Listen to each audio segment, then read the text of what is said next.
Air conditioning on this 2015 B&W 3 Series. This is the third video. So video one, we got to hear how loud the fan was, and let's go by pressures. You know, I always say don't go by pressures, but now we can do a back-to-back comparison of pressures. I immediately recovered it, found out there was like 20 grams too much, only 20 grams. We're just talking 20 grams. So this says 590. And you can plus 10 would take it up to 600, and I took out 615, and I was gonna say there's like maybe 5 extra grams stuck in my hoses and stuff like that, if that. So let's give it a benefit of doubt and say it was only 15 grams overcharged instead of 20 grams. Okay, remember we were at 224 psi, and I think when I first necked down before dropping the pressure, it was like 240 something. So that was with just 15 or 20 grams overcharged.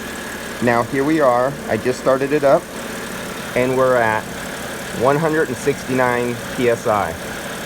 That is the difference of just 15 grams. And the fan is not howling anymore, and it's not intermittently stepping up and whirling and then going back down. It's at a lower speed. It's on, yes, but it's not screaming anymore. So this is, everything is on cars nowadays is called micro-channel coil. Micro-channel coil, or critically charged systems. They're extremely sensitive. This is why it's so important to get OEM condensers or aftermarket that are near perfect matches of OEM, because the internal volume of a microchannel coil are just teetered in so much. We're talking plus or 5 grams can make a difference, especially on really hot days. The hotter the day is, the smaller quantity will make a bigger difference. You'll notice it more. So this is why it's so important when it's one of the can jerk-off guys who are just pretending to fill up a system and say they got it right, or they have an old machine that's 5 or 10 years old, or 15 years old, 20 years old, and it's plus or minus 2 or 3 ounces in accuracy. That doesn't fly anymore on today's microchannel coils. That was okay back in the day when refrigerant charges were all like 2 pounds, and you had large tube and fin with the big 3/8 tube or 6mm tubes, and you had big condensers, but not thin, small, narrow microchannel condensers are critically charged. You cannot be over and not suffer some sort of consequences.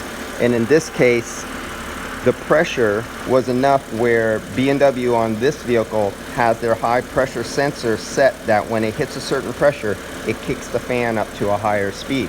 And it was annoying the customer. And that's it. Have an accurate scale, do it right, read, don't guess. There's only one way to do it. Recover it all out, vacuum it, charge it by weight only, no guessing. And now that summer's coming around, for the last 30 years, this is what I do every summer. I come in behind shops that have done it 1, 2, or 3 times, or it's been to several shops, and they're off an ounce or 2 in either direction on microchannel condensers, and the customer feels it's not right, and then somehow it comes to me, and this is what I find every time. Why?